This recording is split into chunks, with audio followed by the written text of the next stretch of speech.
Baik, selamat datang di channel Rosa Keren. Hari ini saya akan berbagi tentang Google Classroom, melanjutkan pertemuan yang postingan 2 minggu lalu. Postingan pertama kita sudah membuat Google Class, kemudian menambah siswa dan guru. Kemudian hari ini kita akan membuat tugas. Bagaimana cara membuat tugas? Mari kita lihat. Saya bagikan layar saya. Nah, kita masih ingat ya, di sini ada 4 menu. Menu yang pertama adalah forum. Forum itu biasanya digunakan untuk pengumuman-pengumuman atau update status yang penting-penting. Atau bisa juga di sini kalau sekarang PJJ seperti ini bisa sebagai absen juga. Kemudian yang kedua adalah tugas kelas. Oke. Di dalam tugas kelas kita pilih buat kelas. Ini adalah tugas-tugas yang pernah saya pakai tahun kemarin. Ini sebagai contoh aja. Kita klik buat, kemudian ini tugas. Kita klik tugas. Nah, di tugas ini ada judulnya. Judulnya apa? Misalnya PJJ tanggal 23 Juli 2020. Nah, ini pertemuan keberapa? Misalnya pertemuan 1. Membahas tentang apa? Misalnya tentang perangkat lunak, ya. Lunak. Kemudian di bawahnya adalah petunjuk. Petunjuk itu harus jelas, apalagi untuk kelas kecil ya. Misalnya anak SD kelas 3, 4, 5, 6. 1 misalnya baca tutor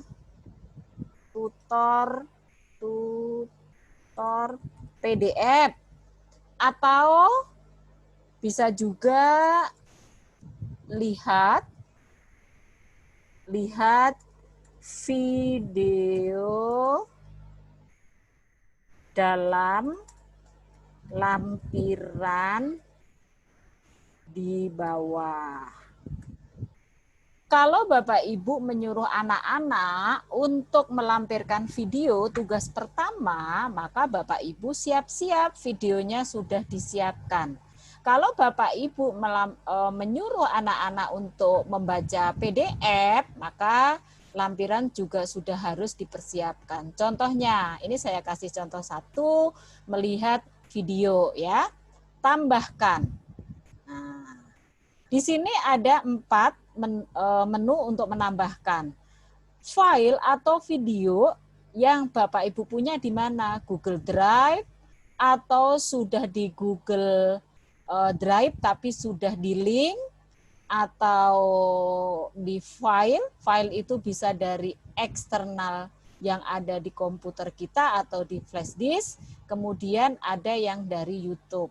Contoh, saya punya, karena ini video, saya ambil dari YouTube ya, dari YouTube. Ini saya klik. Nah, setelah diklik, maka di sini akan ada URL-nya apa. Nah, URL yang mana? Sebelum Bapak Ibu klik ditaruh di sini, sebaiknya Bapak Ibu melihat dulu videonya. Ini sebagai contoh, saya sudah siapkan videonya. Ini saya klik, kemudian di sini ada URL-nya, ini di copy. Nah, kita copy, salin. Ini saya salin ya. Salin. Kemudian saya kembali ke Google Class, saya taruh di sini. Jadi ini saya sudah siapkan dulu supaya di sini nggak lama-lama. Kalau udah kita cari, udah bener belum? Nah, ternyata udah bener. Kalau udah, ini tinggal tambahkan. Ya, kita tinggal tambahkan. Nah, ini kita putar dulu. Nah, kalau udah, kita tambahkan. Nah, ini udah masuk Bapak Ibu. Kemudian tugas kedua, misalnya tugas kedua disuruh baca PDF. Nah, jadi harus urut juga lampirannya. Tambahkan. Nah, PDF-nya di mana? Misalnya saya di komputer ya, jadi saya pilih file. Nah, setelah pilih file, nah di sini ada 4 tampilan. Ini terbaru, jadi file-file yang barusan dibagikan ke saya, atau saya terima, atau saya baca, atau saya download. Kemudian ini upload, berarti ini dari luar ya, dari flash disk, atau dari komputer, atau dari laptop. Kemudian ini dari drive saya, ini simbolnya drive saya, seperti tadi. Kemudian ini berbintang. Berbintang itu kalau file-file itu kita tandain bintang, artinya penting. Ini saya upload. Nah, kita browse, cari di mana nyimpennya. Nih, contoh saya di D, saya ada di sini. Nah, materiku misalnya kelas 6. Oh, bukan kelas 6 ternyata, di kelas di PDF. Ini misalnya. Misalnya saya klik ini, MPLS, kalau sudah di enter, maka dia akan masuk. Nah, akan masuk di sini PDF-nya. Nah, kalau kita melampirkan file-file seperti PDF, Word, Excel, PowerPoint, Bapak Ibu tolong dilihat apakah file itu satu. Nah, siswa dapat melihat saja, atau siswa dapat mengedit, atau membuat salinan untuk semua siswa. Kalau itu hanya sebuah materi, menurut saya anak-anak nggak perlu edit, nggak perlu menambahkan, nggak perlu mengurangin, pilihnya yang ini. Kalau anak-anak itu kolaborasi, itu pilihnya yang ini. Maksudnya begini, nanti bareng-bareng, tetapi file ibu nanti jadi berantakan. Maka kalau itu tugas pribadi berarti setiap anak siswa, setiap siswa dapat, maka nanti pilihnya buat salinan untuk setiap siswa. Maka ketika anak-anak membuka ini, semua anak dapat, semua anak bisa download, semua anak bisa mengisi ya.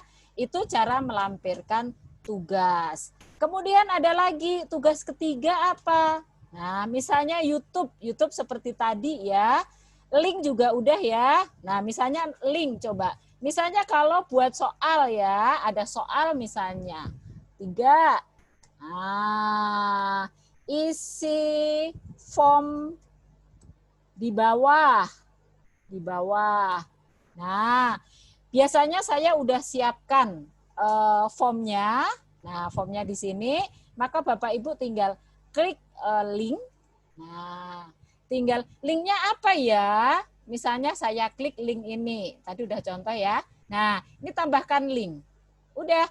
Tadi link video ya, berarti sama. Ini hanya contoh aja linknya ya.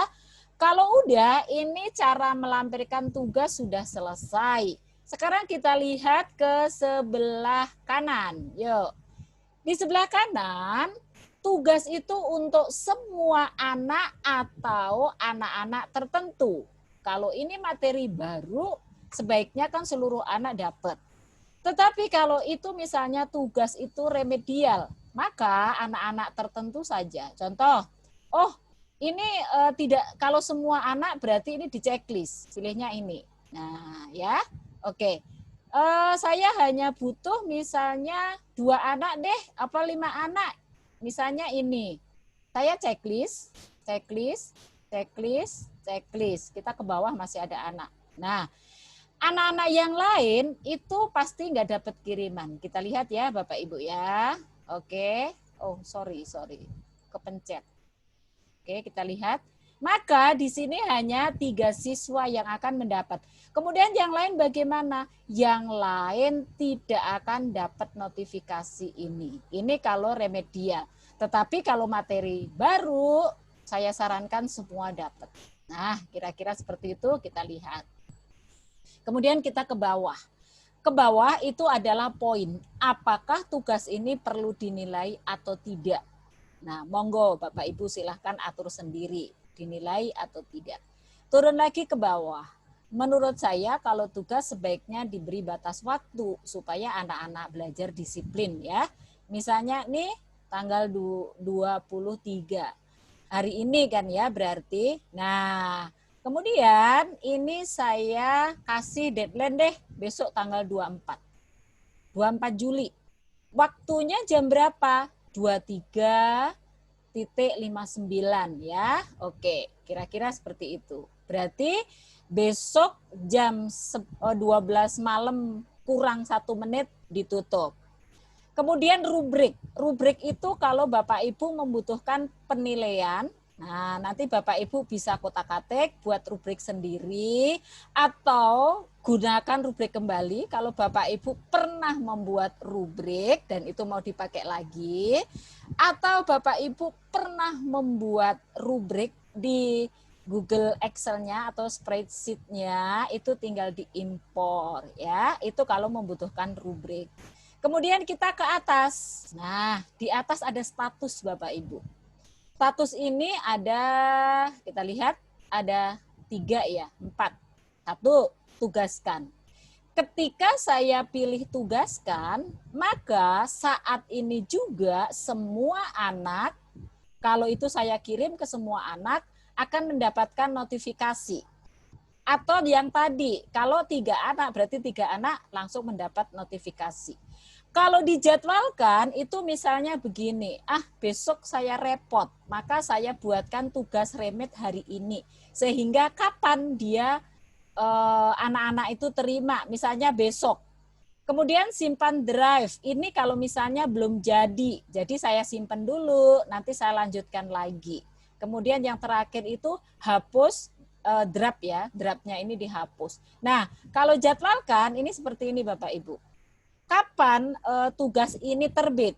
Nah, saya biasanya kalau misalnya PJJ-nya itu tanggal 24, maka saya tanggal 22 udah buat, sehingga saya set 24 sebelum tatap muka virtual, itu saya udah set, udah saya kasih settingan, sehingga sebelum virtual anak-anak sudah buka tugasnya apa sih.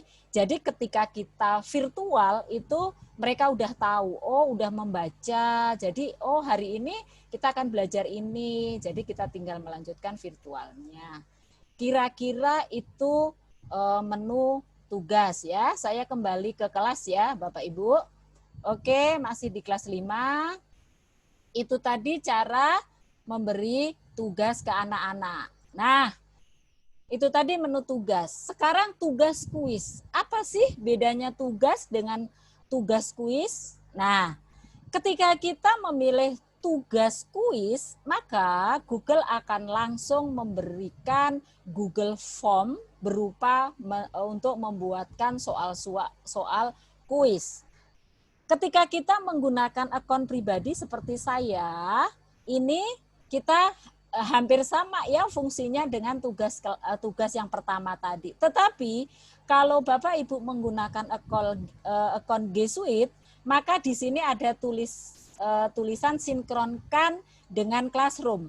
Maka ketika anak-anak selesai menjawab, nilainya sudah langsung terakomodasi di Google Classroom-nya. Jadi ini menghemat waktu ya Bapak Ibu yang punya akun G Suite, silahkan coba.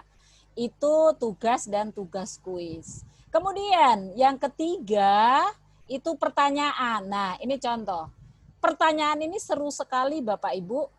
Nah, misalnya kita mau open minded ke anak-anak.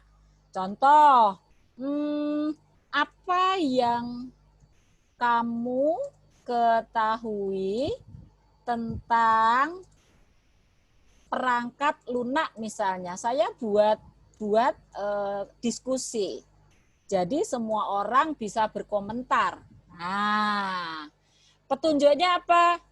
Biasanya saya kasih masing-masing anak silahkan tulis pendapatmu tentang topik di atas. Nah, kita bisa pilih Bapak Ibu di sini apakah diskusinya ini menjawabnya pilihan ganda atau jawaban singkat. Nah, saya biasa pakai jawaban singkat ya. Nanti dicoba. Ini semua anak bisa berpendapat di sini. Atau kalau perlu, bukan pertanyaan tetapi begini, lampirkan video. Misalnya video tentang corona. Nah, coba lihat video di atas. Kemudian apa pendapatmu tentang video di atas? Maka mereka akan diskusi rame sekali. Ya, silakan Bapak Ibu nanti dicoba. Kalau yang ini bukan untuk dinilai, tapi ini lebih ke diskusi kebersamaan ya. Kemudian itu pertanyaan. Kemudian materi.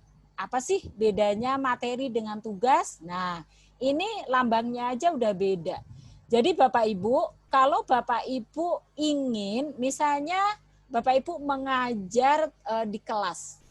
Tema 1, tema 2, tema 3 semua udah Bapak Ibu lampirkan di materi itu. Nah, itu akan lebih baik karena anak-anak akan tahu, oh nanti di tema 1 saya belajar ini, tema 2 belajar ini, dan seterusnya. Ya, ini menunya hampir sama dengan yang tugas tadi, hanya simbolnya yang berbeda. Kalau di sini kita nggak bisa interaktif karena ini berupa materi yang harus dipelajari ya.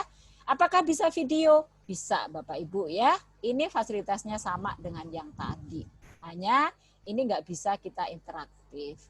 Kemudian yang terakhir, gunakan postingan. Ini ada simbol yang pernah dipakai, kembali lagi dipakai. Nanti Bapak Ibu bisa cari ini.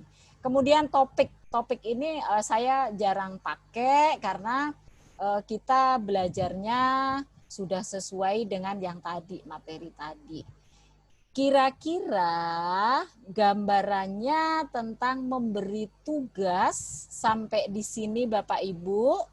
Semoga materi ini dapat membantu Bapak Ibu yang sekarang ingin memberikan tugas ke anak-anaknya lebih terstruktur lagi, lebih jelas lagi, gampang dicari, silahkan dicoba. Semoga materi ini memberi manfaat Bapak Ibu semua. Terima kasih, Tuhan memberkati. Amin.